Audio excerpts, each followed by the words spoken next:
Hello again. Today I'm here to talk about my newest, most recent obsession, Aiden Zamiri. And we'll talk about who that is in a second. But this week I have been thinking a lot about who or what leads culture and how the things that end up leading culture are always somehow different from the initial culture that actually created them. It's kind of like the culture of origin for a lot of these new ideas is so different from the culture on the next day, metaphorically speaking. And I've also been connecting the ideas from entrepreneurship, business, whatever, and kind of pointing them at this idea in culture and creativity. And I've been thinking a lot about asymmetric bets and how a lot of the advice in the industry actually comes down to this very simple entrepreneurial and investment banking term of asymmetric bets. And an interesting example for that actually ended up coming to me while I was watching the A24 podcast with Charlie XCX and Aiden Zamiri. So if you don't know Aiden Zamiri, he's the director of The Moment, the A24 movie mockumentary about Charlie XCX and Brad Summer. He's also the photographer, creative director behind a lot of the Marty Supreme campaign visuals, if not all of them. I just know that he played a big role, so don't necessarily know the precise role that he played, but I just know that a lot of that's a project that he had as well. He's directed and shot a few of Billie Eilish's music videos, Charlie XCX's music videos, a bunch of covers for the three Timothy Chalamet, Charlie XCX, and Billy, as well as other celebrities. And so I've been kind of diving into his career, the way he thinks, and specifically in his conversation with Charlie XCX, what I found interesting is this whole idea of who guides culture. And again, I think Brad Summer is a big enough phenomenon to talk about guiding culture, because I feel like everyone would agree that kind of took over the world. So did Marty Supreme. And again, a lot of people have analyzed both of these campaigns in precise marketing terms or cultural terms, and this isn't what this video is going to be. I just want to talk about pulling from these references, but as well as other references that will come to me and might come to you, so feel free to share them as well. Let's just talk about what it is that guides culture and how culture evolves and what role we as individuals in society play in terms of shaping culture, in terms of making art, and how do you make art that actually resonates with people, and how does that change the world around you. Because as much as Brad Summer might not have changed social policies and made the world a better place, it affected a lot of the world. And by looking at the way that affected culture, we can then, I'm sorry, there's a problem here. We can then actually look into how we can make art, how we can express our ideas, and how those ideas can actually shape the world of tomorrow. And that applies also to a lot of social first or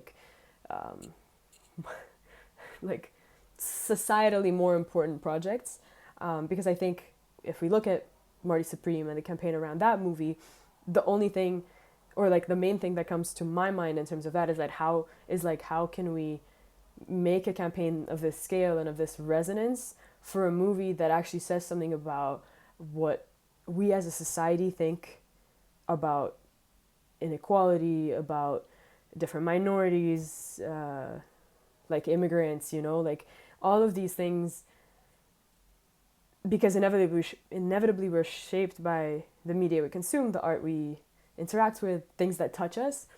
And so I guess my point in all of this is that this actually, by understanding how this works, we can as a society hope to also be able to deliver important cinema, important messages through other forms of art to an audience that actually leads culture. But to be able to think about that, we need to think about the examples of cultural shifts that we've had, maybe on a more lighthearted, more entertainment-based basis. So I think when you look at Charlie XCX and Marty Supreme as well, but I guess let's maybe treat those separately. Brad Summer, the whole color campaign, all of that, and also specifically a lot of what made Charlie XCX who she was even before Brad Summer. specifically also in the A24 podcast, which I'll link down below because it like really recommended, and also it might actually like illustrate a lot of the things I'm talking about, because Aiden and Charlie speak about how when Charlie first started out, she was making art that she now like refers to as like being cringe and not being scared of being cringe, which again is obviously like a thought that we've all heard online and had in our own brains and all these things. But the interesting thing I think is that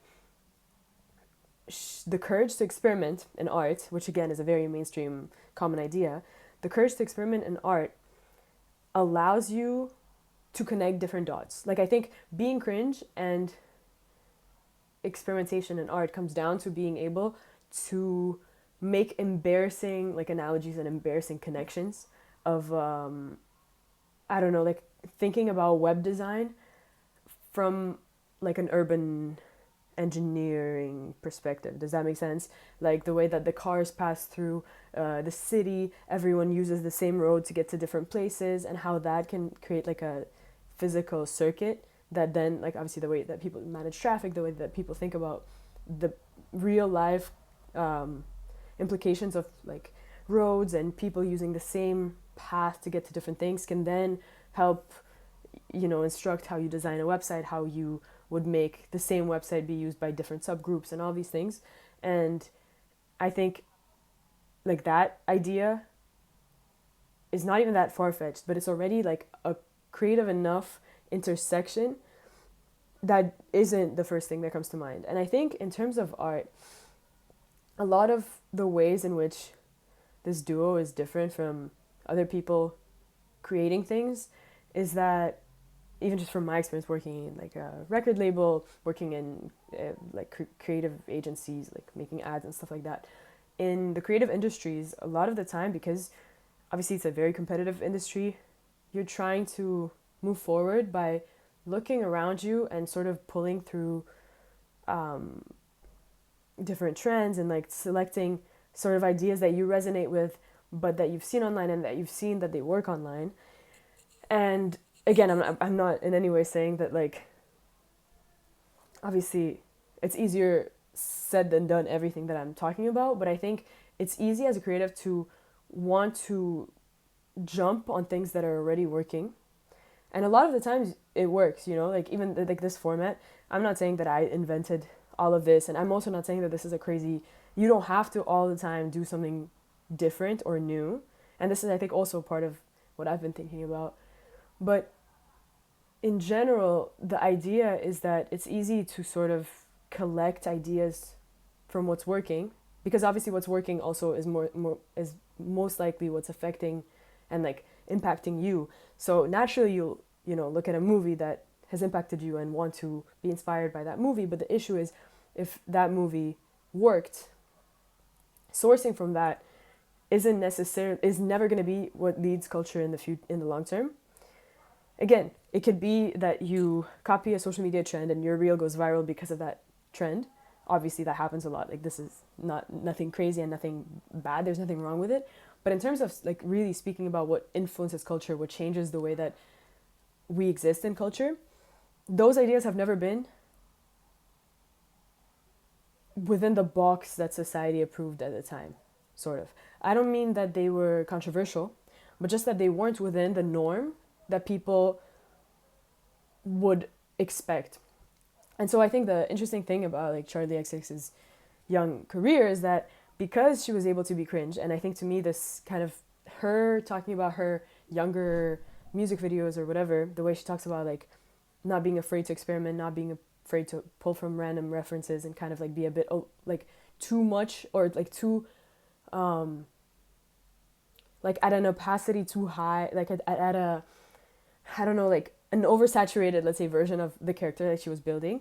To me, as like a more like film related creative, that makes me think about how a lot of like young filmmakers, young people who color grade, or even photographers tend to have like very unintentionally oversaturated looks, because they have a vision in their heads and the first attempts always kind of take that vision too far, in a way that like then after looking back to it in a few years, you're going to think that it was too much of the, like it was overdone or like overexposed, oversaturated, like a lot of the over or under something.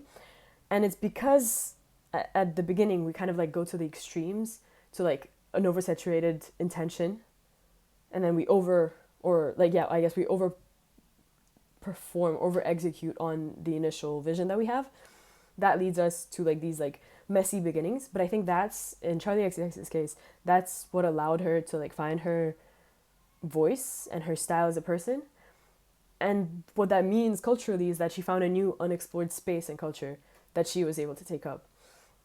And actually, I think now is a good time to give a kind of like a disclaimer. I don't actually know that much about Charlie XCX. Like obviously, like Brad Summer is probably the first maybe like real conscious exposure that I've had to Charlie XCX, and the second being the A24 podcast that I'm talking about. So I'm really just like a passerby. So I think there's a lot more probably to explore within what she's been doing. And yeah, same thing with Marty Supreme, although that's more recent, so it's just easier to draw on. But I think in terms of all of this, those who fit into the existing box of society, of culture, or maybe not those, because I don't think necessarily the key denominator here is the person behind it. I think it's more the project or the style or whatever you're going for. The project that fits into an existing box in society is not a project that will lead culture.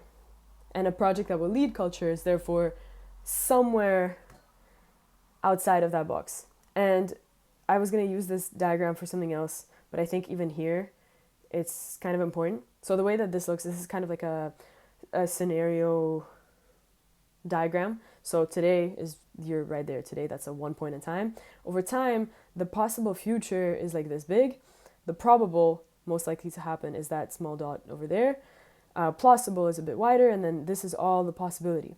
And so the way that this like cone of futures or cone of possibilities, diagram of possibilities, whatever, works is that obviously you shouldn't aim within the probable future because that's probable without you doing anything. You should aim for preferable, which is still within the realm of possibility, but on the very edge of what's plausible.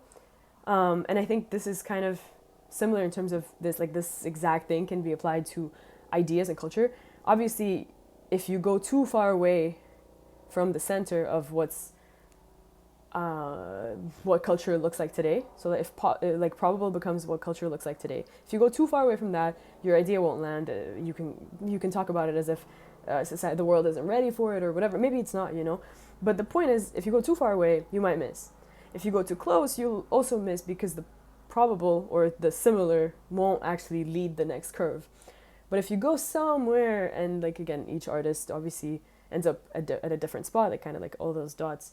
But if you aim for the edge of plausibility or the edge of, I guess, the done, or like the edge of what's been thought of and what hasn't been thought of or considered before, is where I think the ideas that really like change something in the world come from. And I don't know, I was kind of like attracted to these like images where there'd just be a block of color somewhere. And side note, actually, I don't know why the recent campaigns that have worked the biggest in culture have been monocolored. Like, I don't know if that's like a new trend where like, or it's just Aiden's work.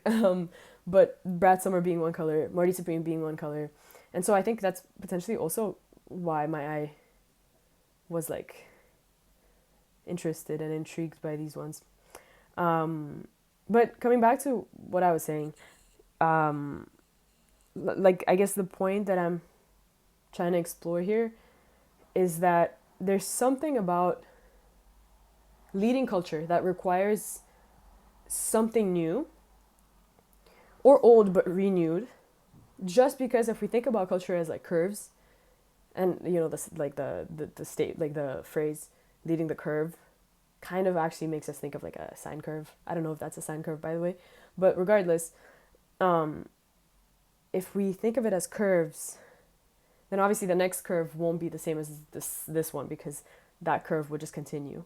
And so to curve the curve, something new needs to happen, like something different needs to happen. So when thinking about what guides culture, my, I guess, conclusion is sort of that obviously it takes courage, experimentation, being cringe, being different, but that all of that just allows you to bring something new to the table. And that, I guess, creates like newness as a requirement for leading culture, I suppose. But the other thing here is, okay, like you've led culture once. Let's say Timothée Chalamet makes his Marty Supreme movie. How, and I'm not, but this is like, actor probably is not the best like role to take. In this case, like, I guess something of a creative director would be a more relevant one, or I guess maybe like Charlie XCX actually would be a better example for this, just because she has like albums versus Timothée Chalamet, who has movies. And I know he's trying to reinvent all of that, but let's just take Charlie XCX actually here. But let's say you're Charlie XCX, you've had Brad Summer. How do you stay relevant moving forward, considering that we just established that the curve needs to curve to continue, right? So can a person that has led culture once continue to lead culture, knowing that our culture moves in a curve like this? So I started thinking about maintaining relevance and how you can be innovative once you're leading one curve in the space and time of our cultural landscape. And again, I think this whole part is just me questioning newness and what that means. And this is kind of what I was talking about just now, of how you don't need to say anything new. You just have to give a new perspective, say something in a new light, in a new angle, in a new, from maybe, new perspective, I guess, which is where a lot of the time, like, you'll have one artist that spends their entire life talking about the same thing, but as they grow, let's say if they're an author, they write books, and every book kind of tackles the same thing. Maybe it's their relationship with their mom or whatever. As they grow older, I don't know, whatever, the books actually bring something new to the table, even if they're still just discovering and exploring the same themes. And I think the same applies to culture. A lot of the time in culture, we explore the same themes. It's just that different people tackle them, so it brings in different lens. And also, people grow, so the evolution of their thought also brings about.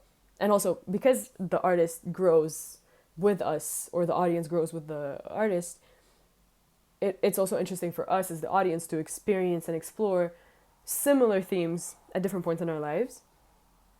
So I don't think the newness we're talking about is necessarily a newness of topics, because also, like, as a society, even though AI makes us feel like there's like infinite ideas, there actually isn't. Like, most of the things can actually be regrouped to like a finite number of things, like the topics of our existence as humans already, which, fair enough, there are ideas that we think about outside of our experience as human beings, but already our experience as human beings can be summarized in a finite group of like big themes.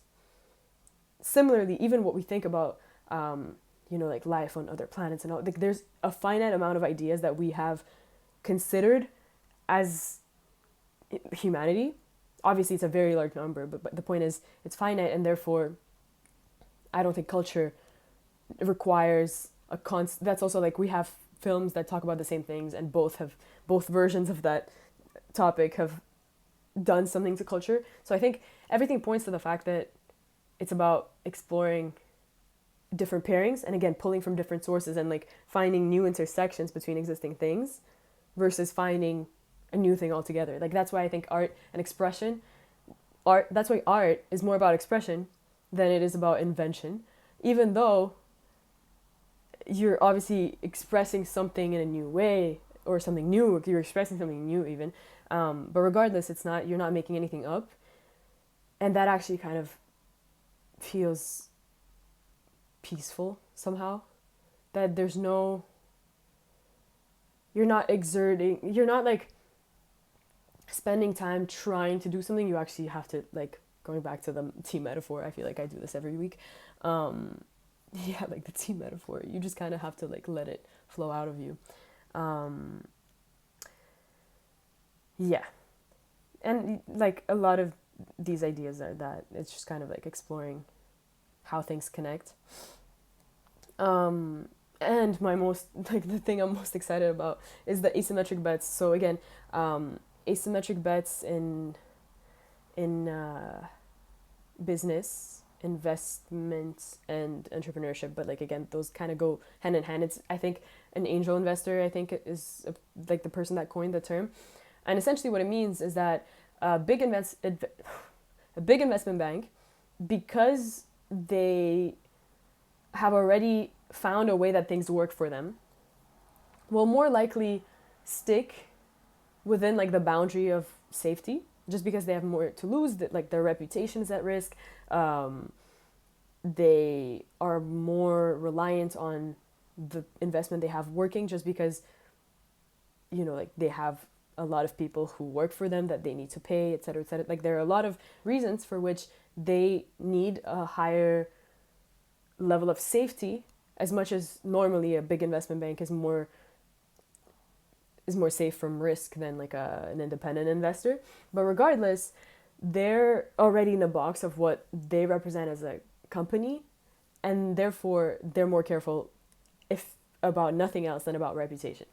And the whole asymmetric bet example kind of mostly includes this guy who invested in crypto when no one else was willing to invest in crypto, because crypto was kind of like this crazy science fiction thing that was more of like a joke than anything else. At best, sort of like super futuristic and optimistic, which is where at the time investment banks really weren't looking at it at all. It was kind of like the crazy idea that no one took seriously, and it was just this one like kid who like didn't have a job at that time, who just like did a super deep dive into it, learned about it, and then actually started like working within that, like, and I don't know if he created Bitcoin or if he like invested in Bitcoin early, or I don't know exactly. I think he actually founded something in the crypto space. I don't think it was Bitcoin, but the point is no one else could have done it. Like none of the big players at the time could have done it, because they were too scared of trying something that would fail, and he had nothing to lose. So he had like, let's say he had less resources than a bigger company, but he had nothing to lose, and that allowed him to put in a lot of resources, time, effort, energy, time he could have spent doing something else that would have been making him money in a stable way. But instead, he sort of took this like big risk, this asymmetric bet, because he put in more without knowing that there's going to be any reward, and he got like a crazy reward.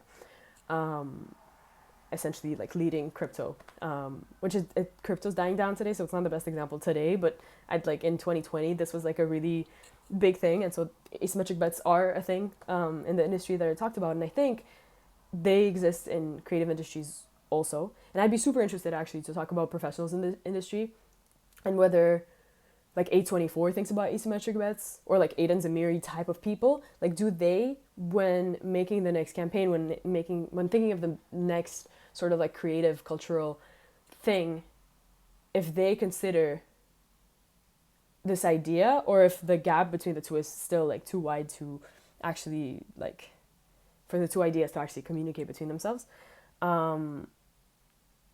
Right, but going back to it, asymmetric bets allow entrepreneurs with no experience to sort of like catch up to being relevant, to being successful entrepreneurs. In the same way, asymmetric bets enable artists that haven't made it to actually catch up and become mainstream. By this logic, Billie Eilish at the beginning of her career was an asymmetric bet. Justin Bieber was an asymmetric bet. Hiring a young actor that you don't actually know is going to go anywhere. Daniel Radcliffe, Emma Watson, like all these people were asymmetric bets. And I think, well, actually, I don't even think it's a me thing. It's a fact that like nothing stops investment banking employees nothing stops investment banks to try to do asymmetric bets. Nothing other than the fact that they don't want to for the sake of, I guess, like minimizing risk. But especially in the creative industries where technically it's even less certain than investment banks in some way, I don't know. Especially in the creative industries, if you've led the curve once, let it all go and do another asymmetric bet. As if you have nothing to lose, as if you're not building off of the last campaign, as if you're not building off of your last success, as if you're doing it from scratch. And in the Artist Way, it talks about that, about how like you really can't be thinking about your first novel if you're writing your second novel, especially if that first novel did well. And I think it's a whole thing of letting go of your success in culture creative industries and trying to just be the same like creative and like naive kid that first started doing the art that you're doing today. And if that means going back to like your 8-year-old self that's like in awe of everything around them, then that's what it takes. Because I think that's what guides culture, in the sense that the less that we use our rational brain in terms of filtering ideas and limiting the intersections that we see, the connections that we see in life, the more we're capable of bringing about something new, whether that's in what we're talking about, how we're talking about it, what things we connect. And I think A24 as a studio is like a great example of this, because a lot of their films connect things that you wouldn't connect otherwise. The drama, I don't know if like dropping the name is like controversial at this point, because it's kind of like getting a lot of different takes. But regardless, like the drama, regardless of what like you think about the movie, it connects a wedding film idea with like a deeper conversation, brings it into one, and that feels real in today's context. Because again, like 20 years earlier, we had like different things that worked, right? And maybe this wouldn't have worked at a time. Maybe it doesn't even work now. Like, who knows, you know? Maybe it's too early to tell. But regardless, what I'm interested about in A24 is the fact that they're not scared to like, or it's not even that they're not scared. They're interested in bringing about that like intersection of like two completely unrelated things, and like talking about both of them in this like central weird intersection that you didn't even know existed before watching the film. And all of that concludes to this conclusion that I came up with, that's you need to find your style, obviously. Find your style for the project that you're working on today. And then throw it all away for the next one. Because by moving forward and letting go of what's done, kind of like putting it in the past and not even using yourself as a reference for what's to come. Because again, we talked at the beginning of like looking at trends is like not a viable way to sustainably lead culture. But regardless of whether that trend is external or internal to you, that could be a trend that like, I've done one project that worked-ish to like some extent, let me do that again. That already, even like maybe in that case, because it hasn't led culture, because it hasn't been, maybe if you, let's say, do a trial like that internally, obviously the next one in the same style could actually affect culture. But regardless, you as an artist are not growing. You're actually like just trying to indoctrinate yourself into what has worked. So already that will keep you stuck. So again, to reiterate the conclusion, find your style, then throw it away. Keep moving. Don't stay in a box, even if you're the one that built the box, and keep reinventing the wheel as often as possible. Because if you look at culture, and again, the way that culture works, sine curve, I think is the same way that you as an artist works. Like, it's not a line like this, it's not a line like this, it's not, you know, it's a curve where you're exploring different things, maybe coming back to other things. It's a lot less linear than culture, although culture can also re-explore things. You can also, you know, control your curve in whatever way. You can come back, go in different places. But regardless, keep moving forward and keep exploring yourself creatively in the way that you would see culture exploring itself creatively, if that makes sense. Um, and I think the core idea behind all of this is just that if you let go of perfection and you let go of actually thinking about being perceived and received well culturally, that's the only way that you could ever hope to impact culture, but also that you could hope to impact anyone at all. And the bottom line, the most important thing here, is that it's the only way that you could ever hope to impact yourself through the process, because the pressure that thinking about like the analytical aspect of culture will do to your work will actually stop you from being creative and therefore from being fulfilled as an artist. So again, maybe this is for you, and in that case, great. Maybe it's not for you and none of this made sense and you're resistant to it. That's okay too. Regardless, this is what I've been thinking about lately. Um, what I've been thinking about in terms of my project. And yeah, I guess that's kind of where I'm at today. And I'm excited to talk about more of these things soon. But for now, thanks a lot for listening, and I'll see you in a week. Bye.